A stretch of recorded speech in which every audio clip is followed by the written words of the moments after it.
పిచ్చి పిచ్చిగా చెయ్యకండి. మొన్ననే ప్రెస్ మీట్ ఘోరంగా వచ్చింది. ప్లీజ్ రిక్వెస్ట్, నేను యాంకర్స్ కి కెమెరామెన్స్ కి అందరికి చెప్తున్నా, ఎవరు క్వశ్చన్ అడుగుతారో ఫస్ట్ తీసుకోండి. అంటే మీరు చెప్పండి. నమస్కారం అండి. నా కూతుర్ని బెదిరించాడండి.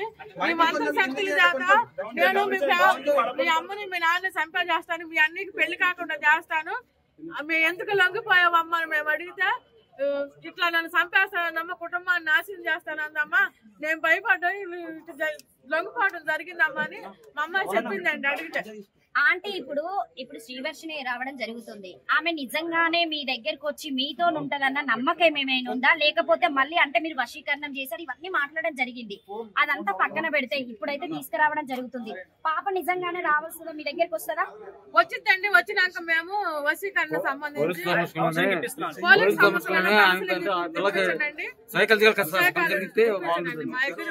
మళ్ళీ పారిపోద్దని మాకు భయం ఉందండి. పోలీసులు సహకారం కూడా తీసుకున్నామండి.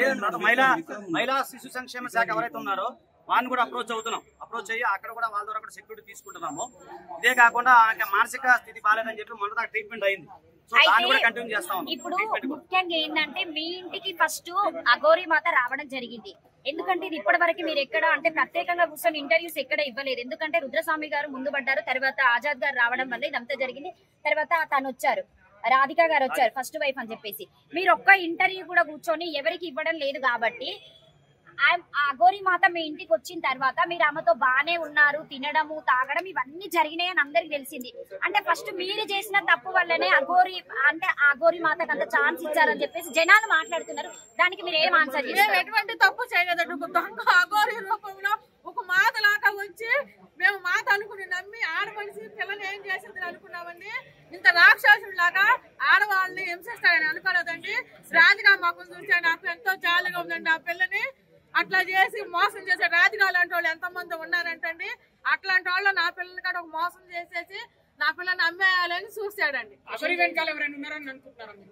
ఖచ్చితంగా అనుకుంటానండి, ఎవరైనా పెద్దల హస్తం ఉందేమో నేను అనుకుంటున్నానండి. అంటే మీ దగ్గర మీ ఇంట్లో ఉన్నప్పుడు ఎప్పుడన్నా ఫోన్లు మాట్లాడము, ఎవరితోనన్నా చెప్పడము, ఇట్లా నేను అఘోరిని తీసుకొస్తున్నా, అమ్మాయిలని ఇట్లా వశపరుస్తున్నాం కదా, ఎలాగో బలిస్తారని చెప్పేసి మాట్లాడుతున్నారు. ఒకవేళ రుద్రస్వామి గారు అలాగే ఆజాద్ గారు ఆ అమ్మాయి రాధిక ముందుకు రాకపోతే వర్షిణి అనే అమ్మాయి ఈ రోజు హైదరాబాద్ కు వచ్చేదా, లేకపోతే అమ్మాయిని ఎక్కడన్నా నరబలి లాగా ఇస్తారని చెప్పేసి మాట్లాడుతున్నారు. ఖచ్చితంగా నరబలి ఇచ్చేసేదండి రుద్రస్వామి గారు, ఈ రాధిక గారు, మాకు సిసిటీవీ భాను గారు, మాకు నెంబర్ 1 న్యూస్ వాళ్ళు, మీడియా వాళ్ళు అందరూ ఉండి మాకు సహాయం, ఆజాద్ గారు సహాయం చేశారండి.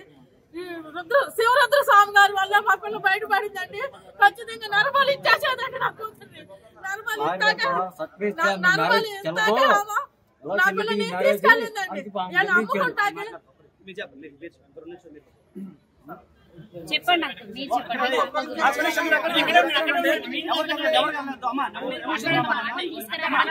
నాసిక్ పోలీస్ స్టేషన్ లో పాపం తీసుకురావడం జరుగుతుంది. యూపీలో దొరకబట్టారు, ఇక్కడైతే ఎక్కడ దొరకలేదు. ఎందుకంటే వాళ్ళు దొరకాలనుకుంటే దాదాపుగా చాలా వరకు ఒక 50-60 సిమ్ములు మార్చారని చెప్పేసి మనకు సమాచారం రావడం జరిగింది. సో అంటే మీ పాప చిన్నప్పటి నుండి మీతో ఎట్లుండేది అంటే చాలా అన్యాయంగా ఉండేది. మామూలుగా ఎడ్యుకేషన్ మామూలుగా ర్యాంక్ చేసిన బాగుండేది.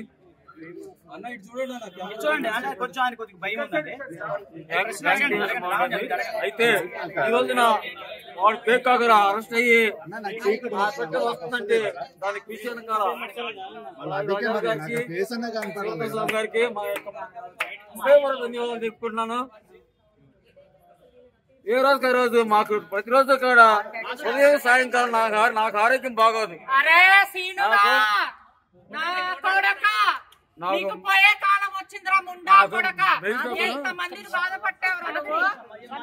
దేవగిరి బ్రహ్మరాంబ గారికి, రామచంద్ర మాధవి గారికి అందరూ కూడా ధన్యవాదాలు.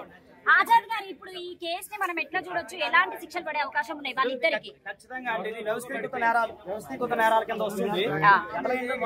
మీకు విషయం చెప్పండి, ఎఫ్ఐఆర్ నమోదైంది ఫిబ్రవరిలో మాత్రం నమోదైంది మోకిలా పిఎస్ లో.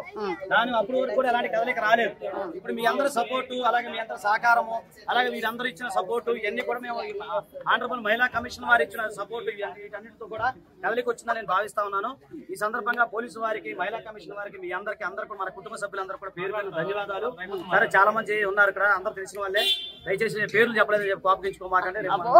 అట్లే లేదు, మీ అందరూ కూడా నా సిస్టర్స్, నా కుటుంబ సభ్యులు. సో ఒకటి చెప్తాను, ఎన్ని సంవత్సరాలు జైలు శిక్ష పడే అవకాశం ఉంది? అక్కడికి వస్తున్నా బ్రదర్, సెక్షన్స్ కూడా చెప్తున్నాను. సో ఖచ్చితంగా ప్రతి ఒక్కరు కూడా పేరు పేరు ధన్యవాదాలు ఫస్ట్ అది చెప్పాలి. తర్వాత ఏంటంటే ఇది అన్ని వ్యవస్థీకృత నేరాలు కాబట్టి ఇవన్నీ కూడా అబౌవ్ 7 years నేరాలే. ఎందుకంటే 318 చీటింగ్ కేసు ఏదైతే ఉందో అది 7 years పడతా ఉంది. నెక్స్ట్ ఇక్కడ ఏంటంటే మహిళల మోడస్టీకి సంబంధించిన విషయము, ఇవన్నీ కూడా వ్యవస్థీకృత నేరాలు వస్తాయి కాబట్టి నెక్స్ట్ FIR కూడా ఎక్కడ నమోదవుతుందంటే ప్లేస్ ఆఫ్ అఫెన్స్ కరీంనగర్ లో జరిగింది శ్రీవర్షినికి లేదండి, ఆమె బాధితురాలుగా మేము చూస్తాము. శ్రీవర్షిని కూడా బాధితురాలుగా చూస్తాము. ఆమె కూడా శ్రీ మహిళా సంక్షేమ కార్యక్రమం మేము సబ్మిట్ చేసి ఆమె కొంత కౌన్సిలింగ్ ఇచ్చి ముందుగా కౌన్సిలింగ్ ఇచ్చి ఆమె మైండ్ ని మార్చాలనే ప్రయత్నంలో ఉన్నాం.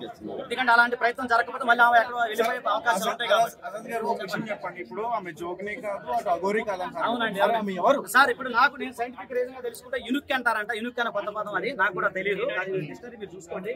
అంటే అంగం 7 years వ్యవస్థీకృత నేరాలు పెట్టాలని చూస్తా ఉన్నాము. ఆమె అంటే ఒక అంగం లేని మగవాడిగానే భావించాలని చెప్పేసి మేము సైన్స్ రీజన్స్ గురించి మాకు తెలిసిన ఇన్ఫర్మేషన్ అది వచ్చిందండి. అది అవునంటే డాక్టర్ గారిని మీరు అడగాలి. సార్ మీరు చెప్పండి, మీ ఇంట్లో ఉన్నప్పుడు ఎప్పుడైనా వశీకరణ గురించి, నరబలి గురించి అంటే వేరే వాళ్ళ విషయంలో అట్లా మాట్లాడిన దాఖలాలు ఏమైనా ఉన్నాయా? పొలిటీషియన్స్ తో మాట్లాడేది పొలిటీషియన్ మాట్లాడదా?